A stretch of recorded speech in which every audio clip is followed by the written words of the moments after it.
धन्यवाद, धन्यवाद, धन्यवाद, धन्यवाद। परमपिता परमेश्वर, हम आपका हृदय से धन्यवाद करते हैं आपके महान प्रेम के लिए, आपके उस अनुग्रह के लिए जो सब मनुष्यों पर बना रहता है। प्रभु, आपकी इच्छा और योजना प्रत्येक मनुष्य के जीवन में आपके अनुसार आपकी सामर्थ्य के द्वारा पूरी की जाती है। हम आपका धन्यवाद करते हैं। हम अपने जीवन में अपनी ओर से कुछ भी नहीं कर सकते हैं जिससे हमारा जीवन सही दिशा में बढ़े। हम तो परमेश्वर पर निर्भर होते हैं, क्योंकि परमेश्वर के बिना हमारा जीवन सही दिशा में कभी भी नहीं जा सकता। हमारे प्रयास बेकार हैं। परमेश्वर पर भरोसा रखना ये हमारे लिए अत्यंत आवश्यक है। इसके अलावा कोई दूसरा विकल्प है ही नहीं। प्रत्येक मनुष्य को परमेश्वर पे भरोसा रखना ये उसके लिए अत्यंत आवश्यक है, और इसके अलावा उसके पास कोई दूसरा उपाय है ही नहीं। इस बात को आपके वचन से जानकर हम आपका धन्यवाद करते हैं और ये विनती करते हैं पिता परमेश्वर कि आपके वचनों में बढ़ने से और आपके वचनों को अच्छी तरीके से समझते जाने से हमारा भरोसा परमेश्वर पे बनता जाता है, और हम जितना आपके वचन में आगे बढ़ते हैं और वचनों को समझते हैं उतना हमारा भरोसा परमेश्वर पे होने लगता है। हम धन्यवाद करते हैं पिता परमेश्वर आपके पवित्र वचनों के लिए, कलीसिया के लिए और पवित्र आत्मा के लिए। इस पवित्र संगति में हम परमेश्वर पे भरोसा करना सीखते जाते हैं, और जैसे जैसे हमारा भरोसा मजबूत होता जाता है हम परमेश्वर में मजबूत होने लगते हैं। हम इस कार्य के लिए जो परमेश्वर की आत्मा के द्वारा और वचन के द्वारा किया जाता है धन्यवाद करते हैं। चाहते प्रभु आपकी इच्छा और योजना इस वर्ष में प्रत्येक विश्वास करने वाले के जीवन में और उसके परिवार में पूरी हो, ताकि आपकी महिमा हो। धन्यवाद के साथ इस प्रार्थना को आपके इकलौते पुत्र प्रभु यीशु मसीह के नाम से मांगते हैं, आमीन। Praise the Lord. हम परमेश्वर का धन्यवाद करते हैं जो महान है और अद्भुत युक्ति करने वाला है, और उसकी महिमा अपरंपार है। लाइट ऑफ लाइफ एपिसोड 77 में आज हम देखेंगे how to trust God even in difficult time. हम परमेश्वर पर कैसे भरोसा रख सकते हैं उस समय जब हमारे पास विपत्ति हो, समस्या हो और विकट संकट में हम फंस जाएं, तब आपका भरोसा किस पर होता है? पहले तो प्रश्न, आप फिर किस पर भरोसा? अपनी बुद्धि, अपनी युक्ति, अपनी शक्ति और मनुष्यों पर। हम मनुष्यों से मदद कर मांगने लगते हैं, हम मनुष्यों के सामने रोने गिड़गिड़ाने लगते हैं, हम वो करने लगते हैं जिस हमारे इस प्रतिक्रिया से, विपत्ति में जब प्रतिक्रिया हम करते हैं, इससे क्या पता चलता है कि हमारा भरोसा किस पर है? अपने पर, मनुष्य पर, परमेश्वर पे नहीं है। अगर परमेश्वर पे होता तो हम परमेश्वर के आगे उस मसले को रखते धीरज से। धीरज बहुत जरूरी चीज है। धीरज आत्मा का फल है, आप रख नहीं पाएंगे। और जब व्यक्ति धीरज नहीं रखता है वो हौरा मचाता है, और हौरा मचाने से नुकसान किसका होता है? उसका खुद का होता है। जो जितना शोर मचाता है, जो जितना चिल्लाता है, नुकसान उसी का होता है। वो सोच रहा होता है कि हम ऐसा करके अपना नुकसान नहीं, नुकसान बचा नहीं रहे, आप अपना नुकसान खुद कर रहे हैं। आज हम इसी विषय को, ये बहुत महत्वपूर्ण चीज है। बहुत से लोग मेरे जीवन में, मैंने इतने लोगों से मुलाकात हुई जो जिनका ये दावा है कि मैं परमेश्वर पर विश्वास करता हूं। उन लोगों से जब मेरी मुलाकात हुई, मैंने कभी किसी की इस बात को कभी भी एक्सेप्ट नहीं किया कि वो विश्वासी है। इसका कारण है, हम कोई भी बात बिना आधार के नहीं बोलते। आधार है परमेश्वर का वचन। जब परमेश्वर का वचन कहता है कि लोग इस बात को बोलते तो हैं कि हम विश्वास करते हैं, लेकिन वास्तव में विश्वास नाम की चीज उनके अंदर होती नहीं। आप जिस चीज को विश्वास कह रहे हैं वो आपका भ्रम है, ये इल्यूजन है, ये आपको लगता है कि हम विश्वासी। मेरे साथ एक पद निकालिए जो आपको मिलेगा, याकूब की पत्री उसका अध्याय 2 और उसका 19 पद पढ़िए। याकूब की पत्री 2 अध्याय 19 पद, जहां इस प्रकार से लिखा हुआ है, तुझे विश्वास है कि एक ही परमेश्वर है, तू अच्छा करता है। यानी तेरा विश्वास अच्छा है कि हाँ एक ही परमेश्वर है। ये तो दुष्ट आत्माओं को भी मालूम है जी। दुष्ट आत्माएं भी विश्वास करती हैं कि एक ही परमेश्वर है। किससे? तो इसका मतलब दुष्ट आत्माएं परमेश्वर को पहचानती हैं। आप ये विश्वास करते हैं कि परमेश्वर एक ही, लेकिन आप पहचानते नहीं। अंतर आया? तो परमेश्वर को पहचानने वाली दुष्ट आत्माएं हैं, मनुष्य नहीं है। तो आप तो दुष्ट आत्माओं की तरह विश्वास कहते हैं कि परमेश्वर पे विश्वास करते हैं।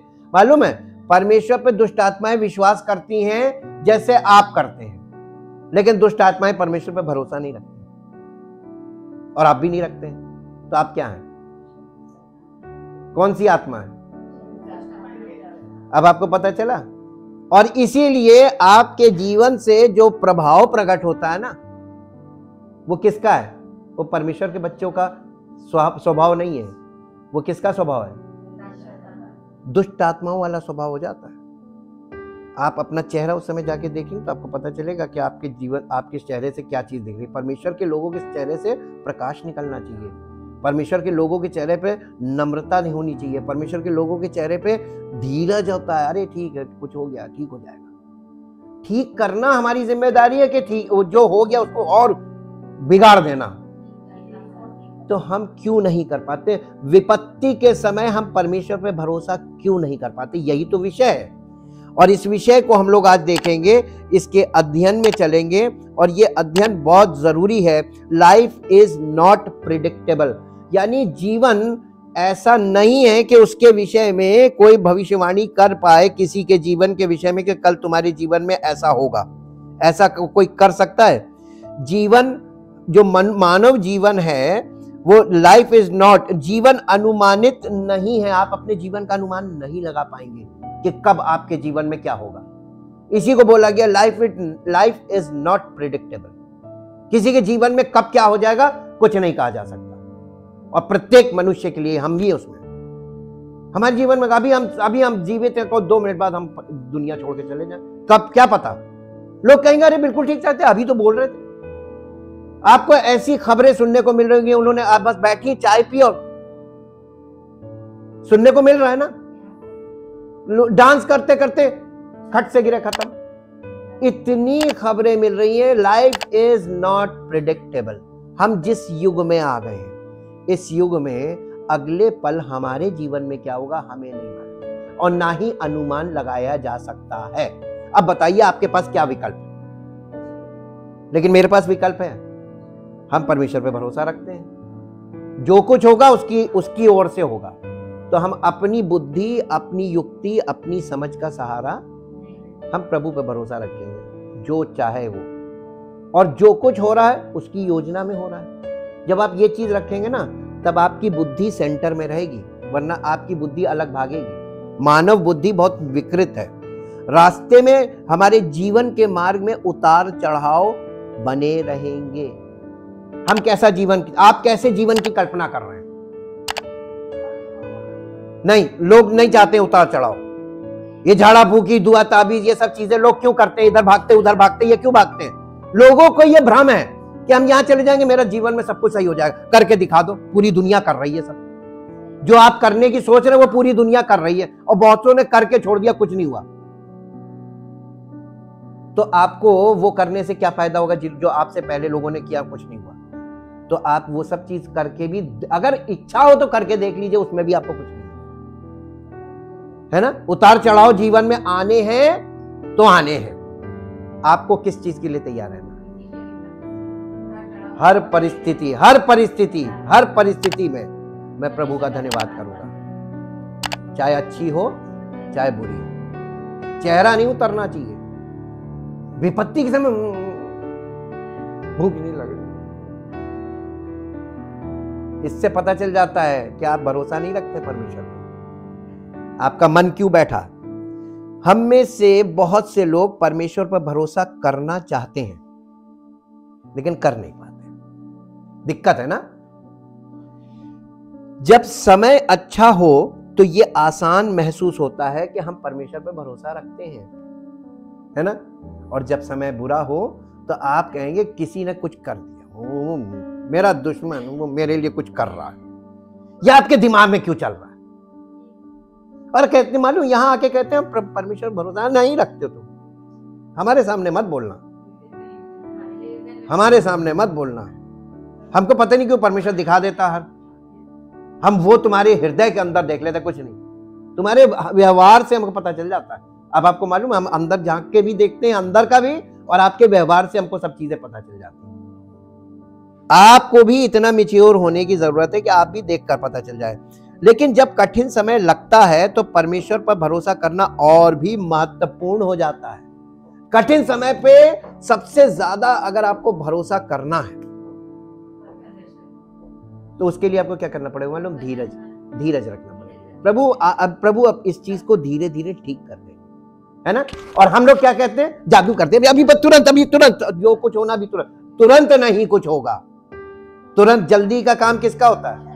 तो आप तुरंत करने की कोशिश कीजिए और बिगड़ जाएगा। तुरंत कोई चीज, ना कोई चीज तुरंत जोड़ी जाती है, ना कोई चीज तुरंत अलग की जाती है। जुड़ती भी धीरे धीरे है, अलग भी धीरे धीरे होती है ना।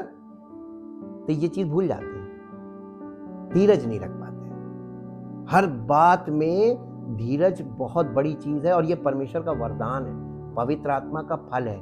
ये किसके जीवन में प्रकट होगा?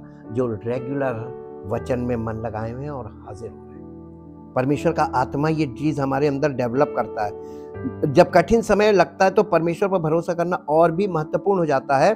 परमेश्वर का अपरिवर्तनीय चरित्र हमें एक दृढ़ आधार दे सकता है जब चीजें अस्थिर महसूस करती हैं और अनिश्चित हो। जब आपके जीवन में सब कुछ अस्थिर हो और अनिश्चित हो, कुछ आपको मालूम नहीं कि पता नहीं होगा क्या होगा, होगा कि नहीं होगा, और अस्थिर हो कि आज अभी ये है, अभी ये हो रहा, अभी ये हो रहा, अस्थिरता, तब आपको क्या करना चाहिए?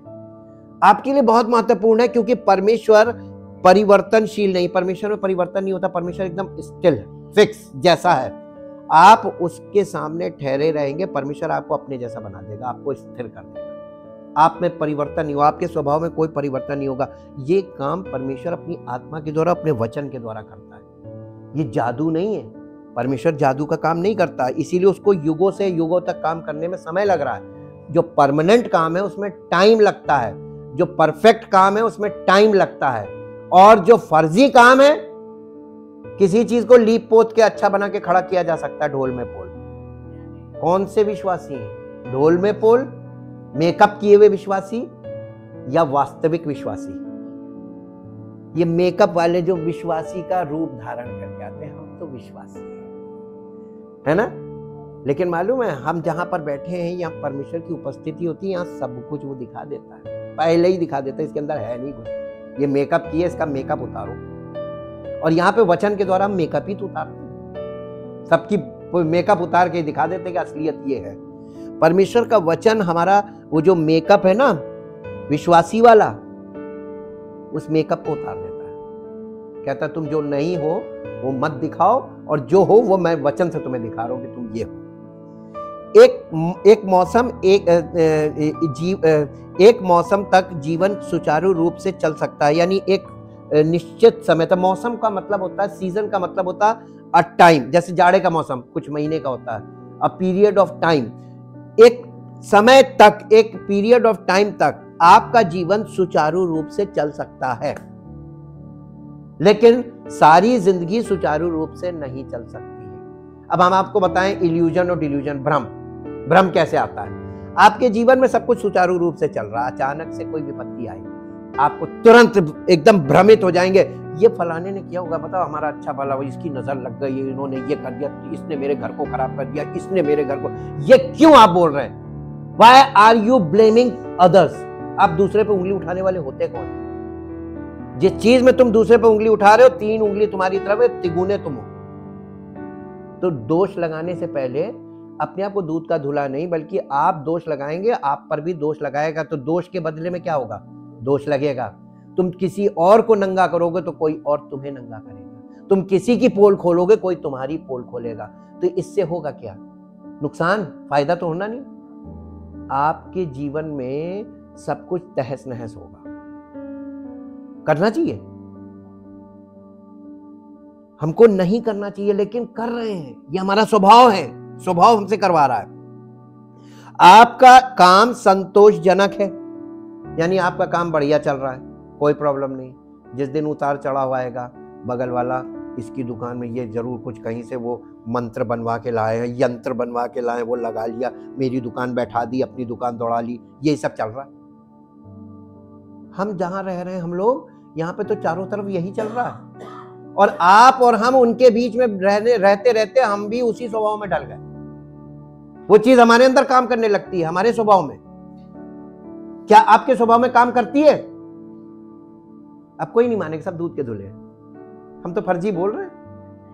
हाँ, ये चीजें आपके स्वभाव में खूब जबरदस्त तरीके से बैठी हैं। ये प्रिंसिपल, सिद्धांत बन के बैठी हुई हैं, और इन्हीं सिद्धांतों के आधार पर आप बात करते हैं, जिसे हम कहते हैं इनकी सोच। जब हम कहें आपकी सोच, तो समझ जाइएगा उसमें बहुत ढेर सारी चीजें जो मुझे दिखाई है परमेश्वर ने, वो आपकी सोच में बैठी हुई है, और उस चीज को हम निकाल देंगे। क्योंकि वो सोच आपकी जो है ना, वो सोच आज के युग में सही नहीं है ना। युग बदल रहा है, सोच बदलेगी तो आप इस युग में रह पाएंगे, वरना आप इस युग में रह नहीं पाएंगे। इसीलिए एक न्यूज चैनल पे आता है, सोच बदलो जीवन बदलो। जीवन बदलने के लिए सोच बदलना पड़ती है। सोच नहीं बदलेगी तो जीवन कभी नहीं बदलेगा आपका। वो एक जैसा जीवन है वैसे ही रहेगा आपकी सोच के। आपके मित्र और परिवार आनंदित हैं। आपके लक्ष्य, वित्त यानी आपका फाइनेंस, स्वास्थ्य और दृष्टिकोण उज्जवल प्रतीत होते हैं। सब कुछ बढ़िया चल रहा है ना। फिर अचानक जीवन एक कर्व बॉल फेंकता है, यानी एक ऐसी, वो जैसे उसमें क्रिकेट में एक ऐसी गेंद फेंकता है जो बजाय सीधी की वो ऐसे जाती है और ऐसे हो जाती है। गेंद आपके बल्ले पे नहीं आई और निकल गई बगल से। इसको कर्व बॉल बोलते हैं। जीवन में एक ऐसी कर्व बॉल आई, वहां से जीवन में हमारे सब कुछ उथल पुथल शुरू हो गई। होता है ना। और ये अनुभव है, और ये लिखा है कि अचानक से एक कर्व बॉल फेंकता है, आपका कोई जानने वाला बीमार हो जाता है। कर्व बॉल क्या है? अचानक से आपको खबर मिली कि आपका कोई बहुत परिचित और बहुत खास है परिवार का, वो बहुत सख्त बीमार है। आपको पता चलता है कि आप अपनी नौकरी खो देते हैं। अचानक से आपको पता चला आपकी नौकरी चली गई। ये भी एक कर्व बॉल है ना। उस समय क्या होता है? घर में मातम हो जाता है। अरे, एक नौकरी के भरोसे तुम जिंदा थे। बस परमेश्वर पे भरोसा रखो, एक नौकरी जाएगी, आपको दूसरी मिल जाएगी, है ना। अनुभव है। आगे बढ़ना हो तो चीजें छोड़नी पड़ेंगी। पिछला छोड़ोगे तब अगला मिलेगा। हम लोग पिछला भी नहीं छोड़ते, अगला और मांगते, ये भी ला, ये भी नहीं छोड़ेंगे। ये क्या है? परमेश्वर आपको आपकी वो तमाम पुरानी चीजों को छोड़ने पे मजबूर करेगा। नहीं छोड़ोगे तो अचानक से घटनाएं, दुर्घटनाएं होंगी, मजबूरी में छोड़ोगे और तुमको दूसरे पाले में खड़ा करेगा। मैं तुम्हें यहां लाना मांग रहा था। आपको उन्नति में आगे बढ़ना है तो पुरानी चीजों को से बाहर निकलना पड़ेगा, पुराने विचारधारा से बाहर निकलना पड़ेगा, पुरानी सोच से बाहर निकलना पड़ेगा, पुराने आडंबरों से बाहर निकलना पड़ेगा। तमाम धारणाएं, मान्यताएं, उनको तोड़ के आपको आगे बढ़ना। तोड़ा जाता है, और तोड़ता कौन है? परमेश्वर। कैसे? विपत्ति भेजकर। जब तक विपत्ति नहीं आएगी आप बहुत सी चीजों में बंधे हैं। तो परमेश्वर विपत्ति क्यों भेजता है? हिला के रख देगा। हम लोग गीत आते हैं ना, घोंसले को बार बार तोड़कर उसने चाहा कि सीखे हम उड़ना उससे। वो तुम्हें उड़ना सिखाना मांग रहा, हम घोंसला बना के बैठे, हम तो बस सुखी है, हमारा परिवार सुखी, मतलब इससे आगे हमें कुछ नहीं चाहिए प्रभु, सब कुछ चल रहा है बढ़िया। घोंसले तोड़ देगा। चिड़िया अपने बच्चों को जीवन भर पालने का दावा नहीं करती हैं और ना ही कोशिश करती हैं। वो अपने बच्चों को उड़ना सिखाती, बाकी काम बच्चे अपना खुद करते हैं। और मानव सारी जिंदगी बच्चों के लिए घोंसला बनाता रहता है। मेरा बच्चा है, मेरी बेटी है, मेरा बेटा है, मेरा दामाद है, ये घोंसले बना। अब परमेश्वर क्या करता है? विपत्ति क्यों आती है? ये सब घोंसले तोड़ता है। क्या कर रहे हो? बच्चों को अपना काम करने दो, बच्चों को लायक बना दो, घोंसले मत बनाओ। जो काम परमेश्वर नहीं करता वो काम हमसे भी एक्सपेक्ट नहीं करता, और हम वो काम करते तो परमेश्वर उसमें गड़बड़ी जरूर डाल देगा। क्यों डाल रहा?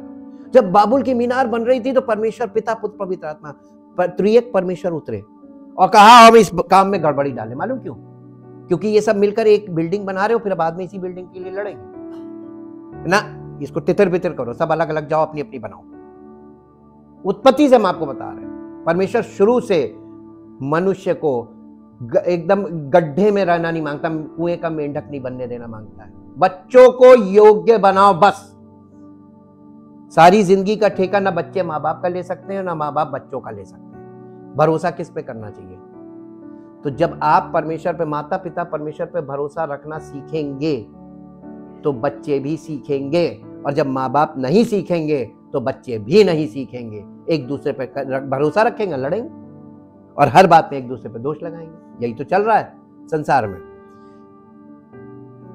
ये लिखा हुआ है कि आपकी अचानक से आपकी नौकरी आप खो देते हैं, कोई दोस्त या परिवार का सदस्य आपको धोखा देता है, जिन चीजों को आपने सुरक्षित महसूस किया था वे अचानक अस्थिर और अनिश्चित महसूस होने लगती है। ऐसा होता है ना, ये विपत्ति आने पे ये कर बॉल आ गई।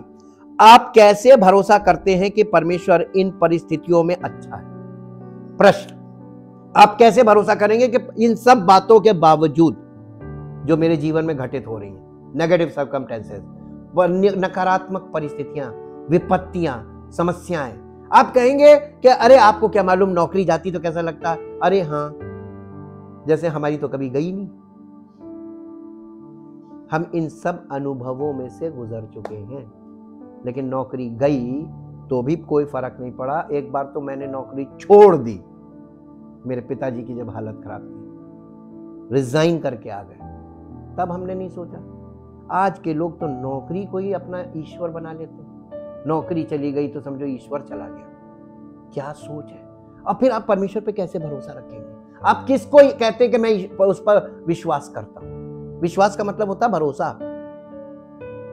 भरोसा अगर नहीं है तो आपका ये कहना, प्रोफेस, आपका बोलना कि मैं विश्वासी हूं, ये ड्रामा है। और किसके सामने बोलते हैं? In the presence of God, परमेश्वर की उपस्थिति में। हमने आपको बताया ना, परमेश्वर मनुष्य के मनों को जानता है, वचन में लिखा है। और परमेश्वर की उपस्थिति में उसका सेवक अगर खड़ा है तो परमेश्वर अपने सेवक को आपके अंदर की वो स्थिति दिखा देता है।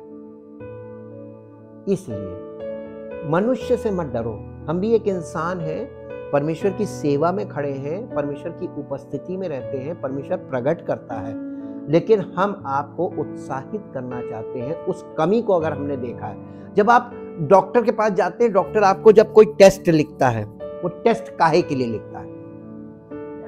नहीं, जांच तो है, काहे के लिए लिखी है?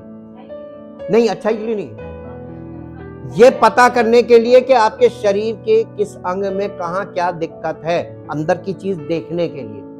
और जब आप वो टेस्ट करा के आते हैं तो डॉक्टर उसकी रिपोर्ट की स्टडी करता है, उसको इस चीज का ज्ञान सिखाया जाता है। एक दिन में नहीं सीखता, वो उसको भी बहुत अनुभव करने में बहुत समय लगता है। तब वो आपके अंदर की उस कमी को देखता है और फिर आपको ट्रीटमेंट लिखता है कि ये खाना, ये मत खाना, ये इतना खाना, इतना मत खाना, ये चीज, ये दवाई खाना, इसको खाने से पहले खाना, खाने के बाद खाना, आराम करना, ये करना, वो करना, सारा चीजें उसमें लिखता है। जो लिखता वो सिर्फ दवाई लिखता, बाकी चीजें मुंह जबानी बता देता, ओरल।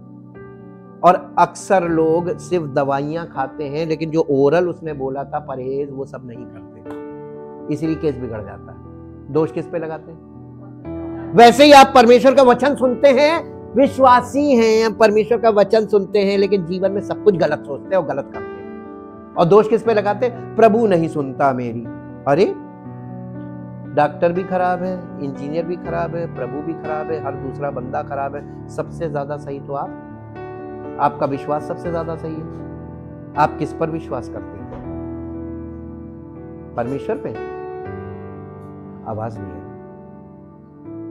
कौन से परमेश्वर पे? There are so many gods in the world. Bible में 9 नियम में लिखा हुआ है, इस पृथ्वी पर बहुत से ईश्वर हैं। आप किस पर विश्वास करते हैं? सिर्फ नाम मालूम है, अभी आपको उसका स्वरूप नहीं मालूम। बहुत हार्ड है बहुत हार्ड है। वो हार्डनेस पहले आएगी सामने। जिस दिन जिसने वो हार्डनेस झेली और उसकी बातों को मानना शुरू किया है, उसके जीवन में वो काम करेगा खुद स्वयं, कोई मनुष्य नहीं। और उसको जानने में वर्षों लग जाते हैं। या तो आप सब कुछ पूरी तरीके से समर्पण कर दे, जो इम्पॉसिबल है आज के युग में। हम युग के हिसाब से आपसे बात करते हैं, इस युग में बहुत पॉसिबल नहीं है पॉसिबल, मान लिया कीजिए।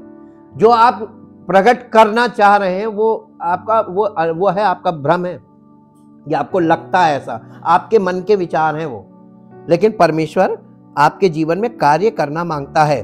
हाँ, आप कैसे भरोसा करते हैं कि परमेश्वर इन परिस्थितियों में अच्छा है? जब आप समझ ही नहीं पा रहे हैं कि क्या हो रहा है, तो आप उस पर भरोसा कैसे कर सकते हैं?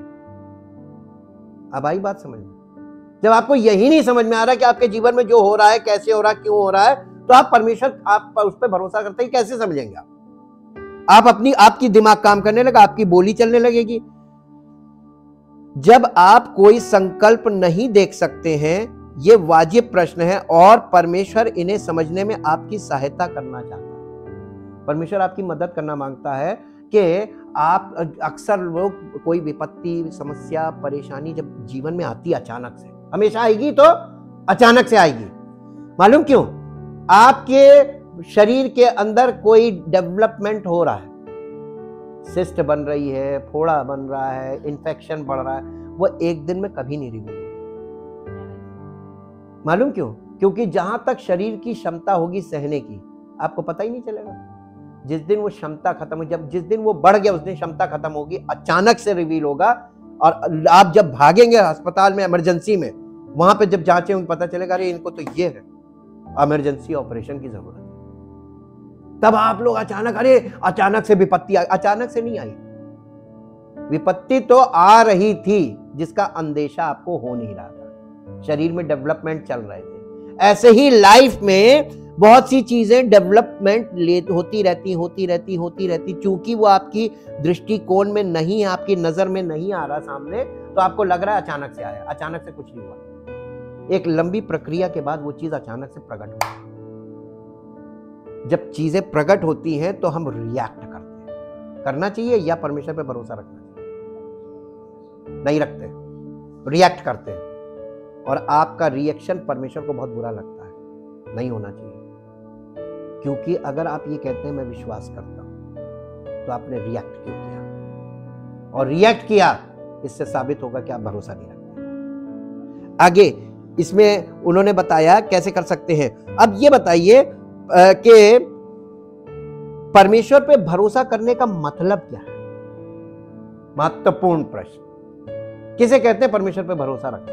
मेरे साथ एक पद निकालिए जो आपको मिलेगा तीतुस की पत्री उसका पहला अध्याय। तीतुस की पत्री उसका पहला अध्याय। तीतुस की पत्री उसका पहला अध्याय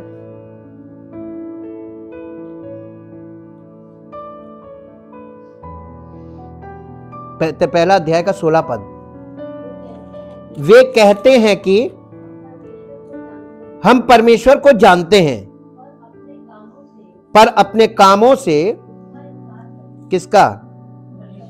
आप ये कहते हैं कि हम परमेश्वर पे विश्वास रखते हैं, हम परमेश्वर को जानते हैं, लेकिन आपके जीवन में जो क्रियाएं और प्रतिक्रियाएं हो रही हैं, वो इस बात को स्पष्ट रूप से साबित कर रही हैं कि आप नहीं जानते, आप ड्रामा कर रहे हैं।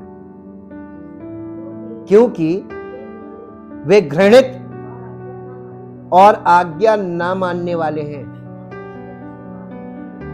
ये ऐसे लोग जो ये कहते हैं कि हम विश्वास करते हैं, हम परमेश्वर को जानते हैं, हम वचन को बहुत अच्छी तरीके से समझते हैं, लेकिन वो नहीं है। ये कौन लोग हैं? आपको ढेरों विश्वासी मिलेंगे, मसीह विश्वासी आपको लाइफ में मिलेंगे। हम भी मसीह में विश्वास करते हैं। आप कहां जाते हैं? हम वहां जाते हैं, हम वहां जाते हैं। अब वो उनका, हम तो बिल्डिंग में जाते हैं, अरे हम तो एक छोटी सी जगह पे जाते हैं, अरे हम तो एक के घर में होता वहां जाते हैं। अपना अपना बताएंगे अनुभव, लेकिन उनके जीवन में, इनके जीवन में, ये जो 2-3 लोग आपस में ये शेयर करते हैं ना, इनमें से किसी के जीवन में अभी विश्वास नाम की कोई चीज है नहीं। मालूम क्यों? क्योंकि परमेश्वर की प्रेजेंस में, हमने आपको बताया ना, बॉडी ऑफ क्राइस्ट, कलीसिया में आपका समर्पण कितना है और आप वचन में मन कितना लगा रहे हैं और वचन को ग्रहण कितना कर रहे हैं, ये सारी बातें वहां जाके टिकती हैं। आपने कितना सुना, कितना और ग्रहण कितना किया, मन में धारण कितना किया, ग्रहण करने का मतलब, और सुना कितना। हो सकता है आपने 5 साल तक सुना, लेकिन धारण एक भी पद नहीं किया, तो आप कहां खड़े हैं? जहां से आपने शुरू किया था वहीं पे अब आप शुरुआत में ही खड़े हैं। अभी आप आगे बढ़े ही नहीं। और कई बार लोग सोचते हैं मतलब मुझे इतने समय हो गया आते हुए, अब तो हम बॉस हो गए, आत्मिक जीवन में बॉस हो गए। लेकिन बॉस नहीं, अभी तो तुम जीरो पे खड़े हो, है ना। तो परमेश्वर की उपस्थिति में आएंगे तो परमेश्वर आपको वो दिखाएगा। ये मेरे साथ एक और पद निकाल लीजिए पुराने नियम में, वो आपको मिलेगा भजन यशाया नबी की पुस्तक, और उसका अध्याय है 41 अध्याय।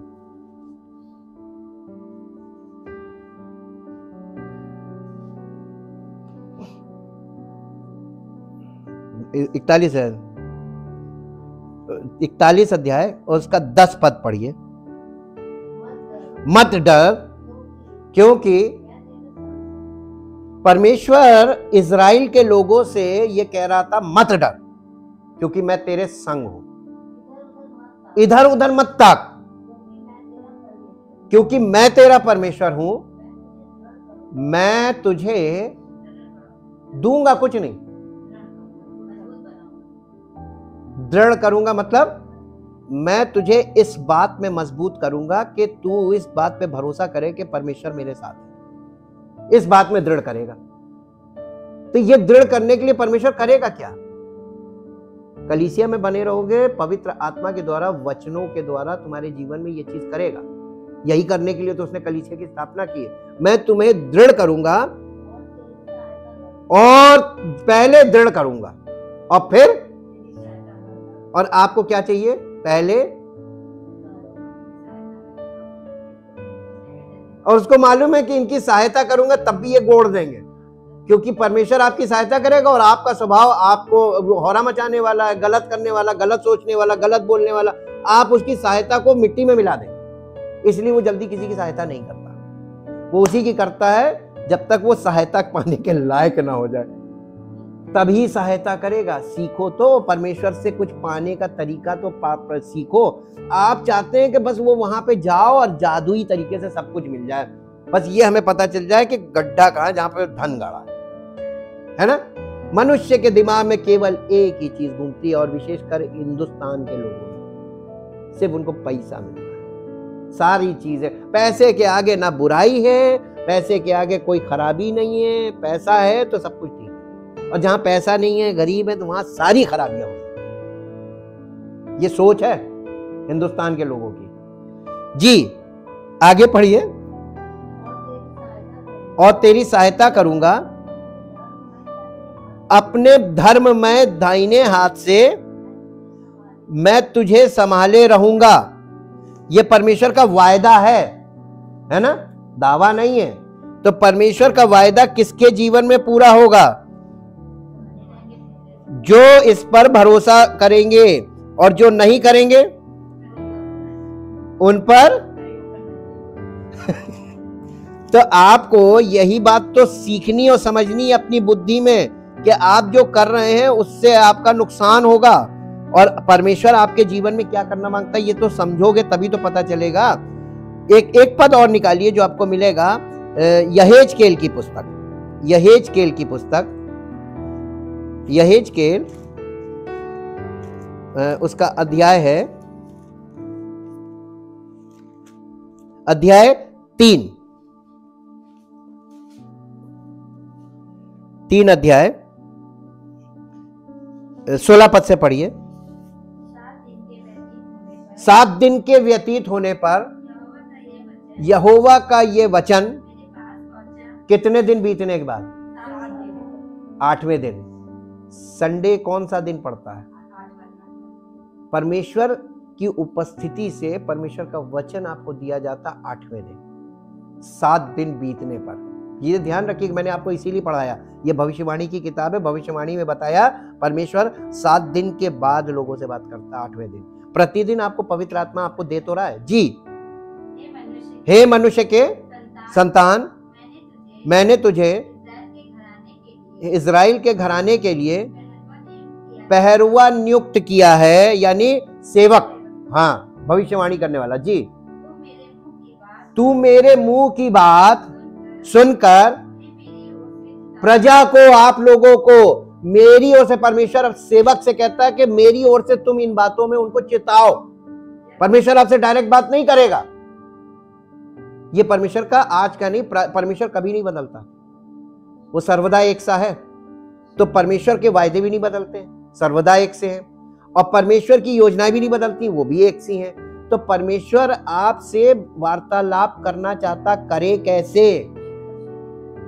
नहीं, मनुष्य के द्वारा नहीं, एक सेवक पकड़ता हूं जिसके संपर्क में आप आ गए, अगर गलती से, परमेश्वर का आत्मा आपसे बात कर रहा है और आप सोच रहे हैं कि इतने ढेर खड़े, जैसे सब बोल रहे हैं वैसे ही बोल रहे हैं, बस यहीं पे आप धोखा खा जाएंगे। हल्के में ना लीजिएगा। परमेश्वर अपने सेवक से क्या कहता है कि जो लोगों की बातें हैं उनको सुन और उनके मन के अनुसार उनको गाइड कर। नहीं, क्या कह रहा है? फिर से पढ़िए। परमेश्वर क्या कह रहा है सेवक से? तेरे नहीं, परमेश्वर कह रहा मेरे मुंह की बात सुनकर आप लोगों को चेताने के लिए परमेश्वर सेवक से कह रहा है कि परमेश्वर मैं क्या चाहता हूं, मेरी बात सुनो, समझो। पहले हमसे कहता है और फिर इनको चेताओ। चेताओ का मतलब अवेयरनेस, हाँ नहीं, बताओ नहीं। चेताने का मतलब होता है इनको ये कह दो कि नहीं करोगे तो गए। चेतावनी, चेताओं का मतलब चेतावनी, वार्निंग के साथ बताओ कि ये करोगे तो ठीक, नहीं करोगे तो गए। जी, चेताओ।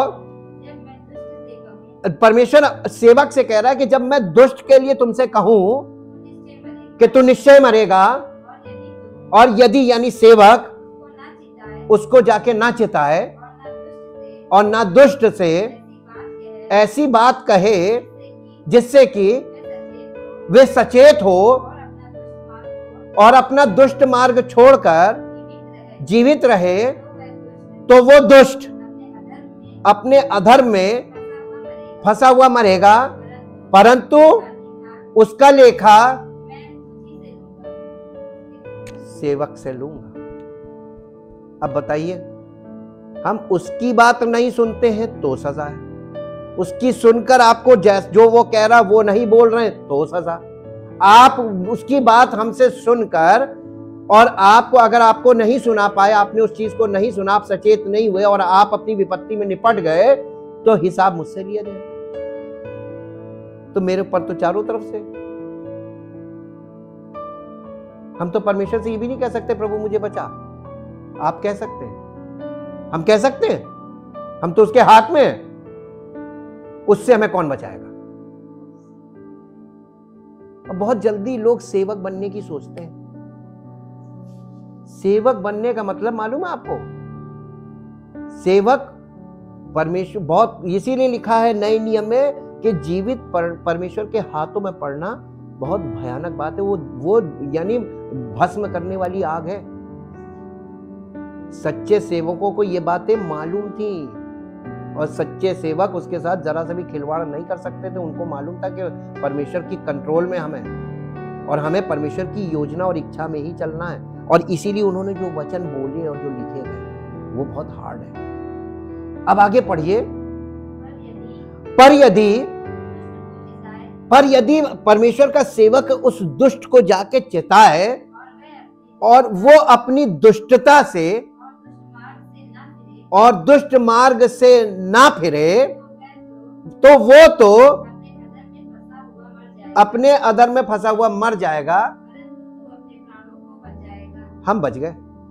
मालूम कि हमने जाके उसको बोल दिया था, भैया ये तुम गलत कर रहे हो, बाकी तुम्हारी मर्जी, और उसने अपनी मर्जी पूरी की, उसका काम तमाम हो गया, हम बच गए क्योंकि हमने जाके उसको बता दिया था। जब मेरे संपर्क में कोई आता, एकदम हाँ की हाँ ना की ना कर देते, बाकी तुम्हारी मर्जी है। और अधिकतर केसेस में मैंने देखा, इन मैक्सिमम केसेस लोग अपनी मर्जी पूरी करते हैं और नुकसान उठाते हैं। मेरा रोल कंप्लीट हो गया। परमेश्वर ने अपने सेवक को रखा काहे के लिए? जादू करने के लिए? हाँ, प्रार्थना करने के लिए? यह है सेवा कि परमेश्वर से सुनकर उनको चेताना। This is the great ministry, और यह बिना पवित्र आत्मा के संभव नहीं है। आगे पढ़िए। फिर जब धर्मी जन, यानी जो सच्चा विश्वासी है, धर्मी जन अपने धर्म से फिरकर कुटिल काम करने लगे। ये क्या, आप पूछेंगे क्या ये संभव है? हाँ संभव है। यीशु मसीह ने कहा था अपने चेलों के लिए जो चुने हुए थे, उसने कहा था समय आने वाला है, इन दिनों की बात कर रहा था, कि बहुत से चुने हुए भी भरमा दिए जाएंगे। भ्रमित हो सकते हैं, परमेश्वर के खास मजबूत विश्वासी भी भ्रमित हो सकते हैं जी। यदि धर्मी जन अपने धर्म से फिरकर कुटिल काम करने लगे और मैं उसके सामने देखिए, जब सही व्यक्ति होता है, जो परमेश्वर का चुना हुआ बंदा, जब वो कोई गलत काम करने लगता है, परमेश्वर के मार्ग से मुड़ता है, उसके सामने एक ठोकर रख देता है। परमेश्वर के काम करने के तरीके को सीखिए। नए साल में हम आपको यही सिखाएंगे। परमेश्वर आपके सामने एक रुकावट रख देगा, ठोकर, कि इसको चोट लगे। ठोकर का मतलब मालूम है? गिरे और चोट लग जाए, फट जाए सर। नहीं, सर फटने से नहीं मरेगा। चोट लगेगी, बुद्धि, सर में चोट लगे ताकि उसकी बुद्धि सही हो जाए।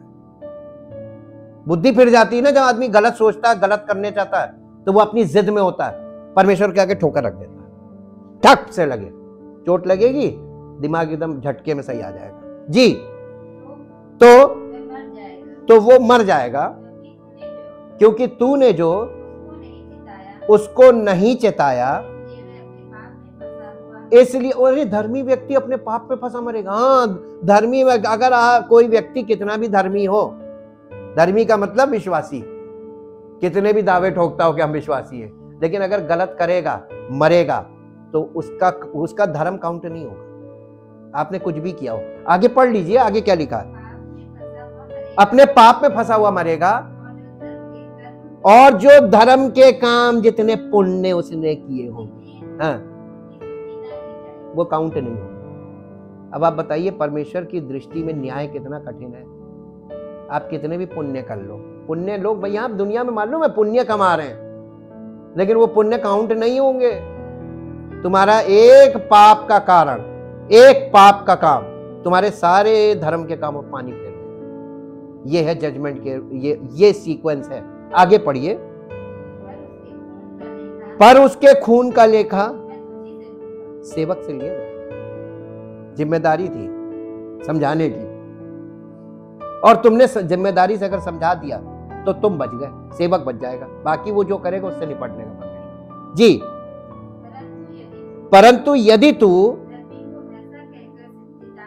यदि तू धर्मी को, जो आदमी बहुत अपने आप को धर्मी बन रहा है, उसको ऐसा कहकर चिताए कि वो, अब धर्मी व्यक्ति को कौन कहेगा कि तुम पाप ना करो? वो कहेगा हम तो धर्मी है।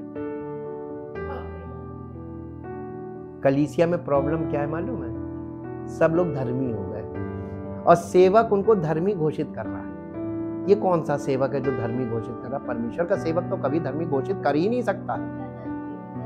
कोई धर्मी नहीं है, क्योंकि वचन में लिखा है कोई धर्मी नहीं, एक कोई समझदार नहीं, एक भी नहीं। जब परमेश्वर जो बात कहता है, ये मास्टर लाइन होनी चाहिए, और इस मास्टर लाइन पे हम अभी भी खड़े और आगे भी खड़े रहेंगे। हार्ड है जी।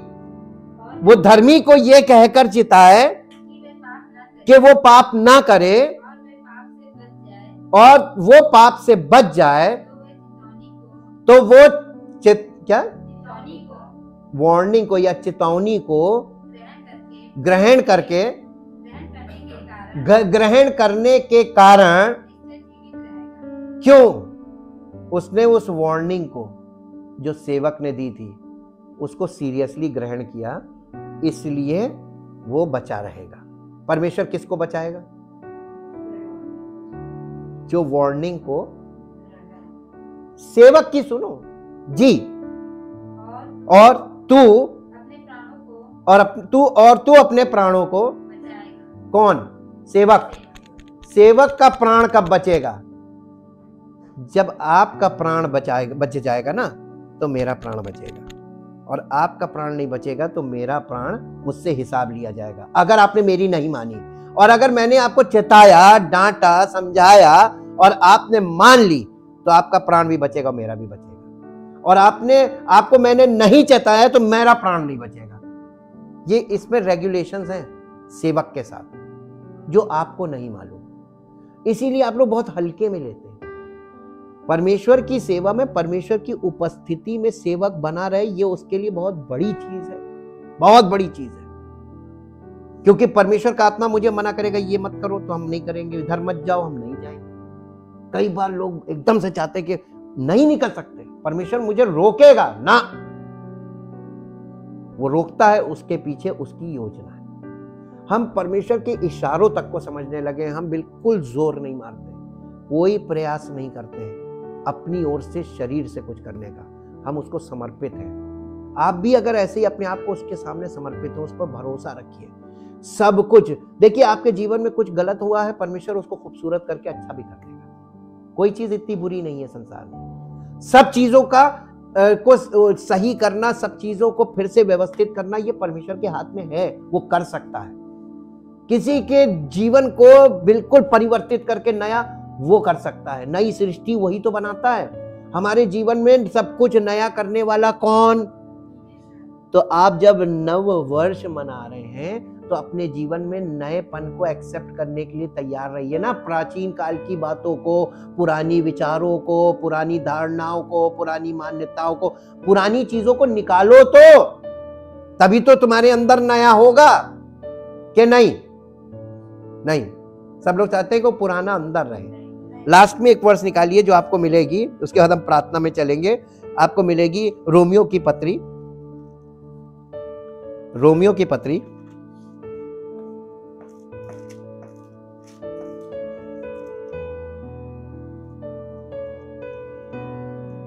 नहीं, रोमियो की पत्री, एक मिनट, रोमियो की पत्री नहीं, दूसरा कुरिन्थियों, दूसरा कुरिन्थियों, दूसरा कुरिन्थियों, दूसरा कुरिन्थियों का 5 अध्याय, दूसरा कुरिन्थियों 5 अध्याय, पहले पद से पढ़िए।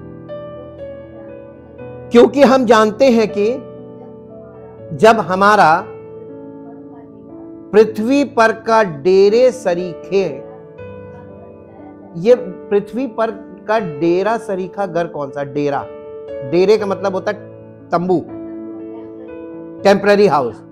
ये शरीर, डेरा सरीखा घर गिराया जाएगा तो हमें परमेश्वर की ओर से स्वर्ग पर, वहां स्वर्ग, परमेश्वर की ओर से हमें एक भवन मिलेगा।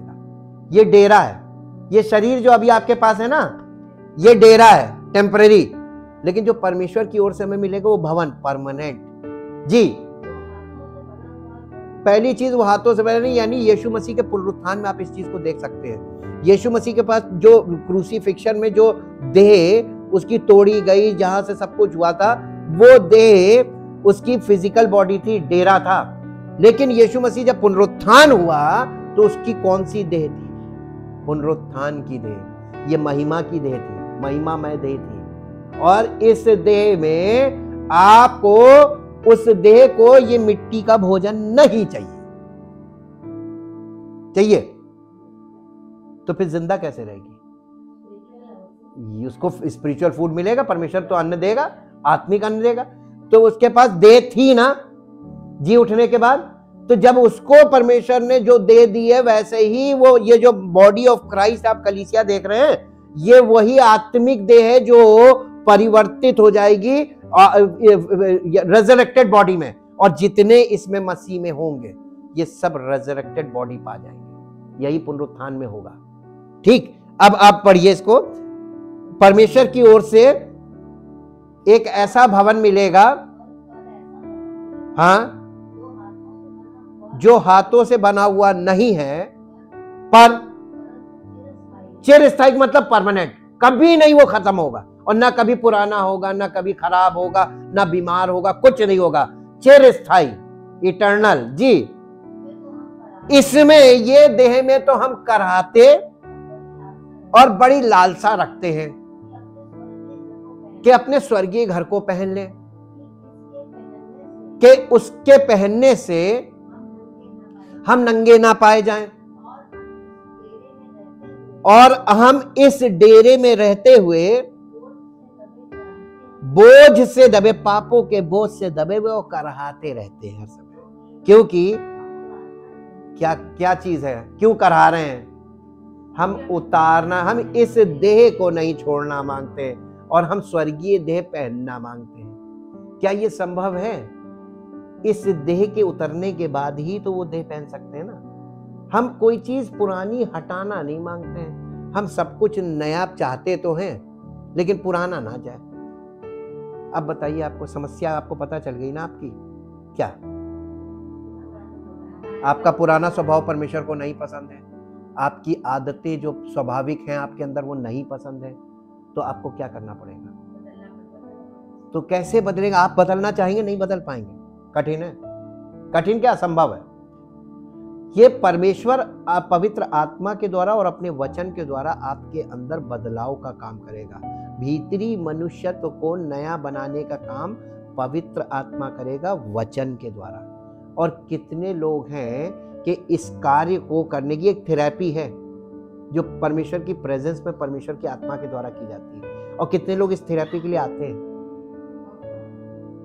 पहली चीज, बहुत कम आते हैं। उसमें से कितने लोग इन चीजों को एक्सेप्ट कर रहे हैं, अपने हृदय में धारण कर रहे हैं? ग्रहण, सुन तो बहुत रहे हैं, ग्रहण कितने कर रहे हैं और कितना ग्रहण कर रहे हैं, क्या ग्रहण कर रहे हैं?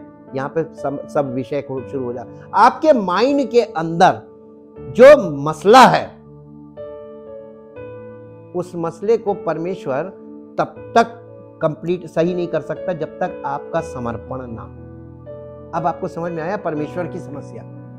परमेश्वर सब कुछ करने में सक्षम है, लेकिन मनुष्य परमेश्वर पे भरोसा ही नहीं करता, तो वो कैसे करे? Thank you.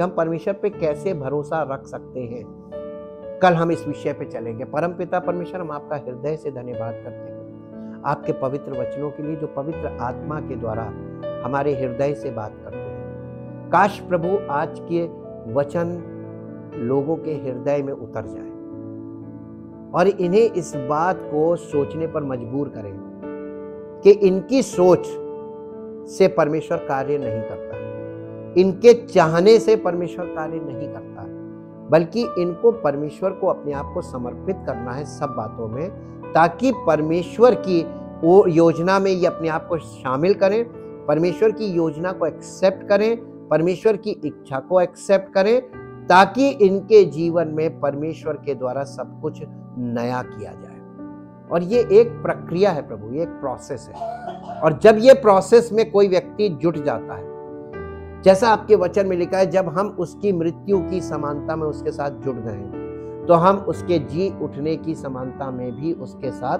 जुट जाएंगे। परमपिता परमेश्वर, आपके वचन हमारे जीवनों में सिद्ध हो और आपकी महिमा प्रकट हो। सारी महिमा आपको मिले। इस प्रार्थना को आपके इकलौते पुत्र प्रभु यीशु मसीह के नाम से मांगते हैं, आमीन। Praise the Lord. परमेश्वर आपको आशीष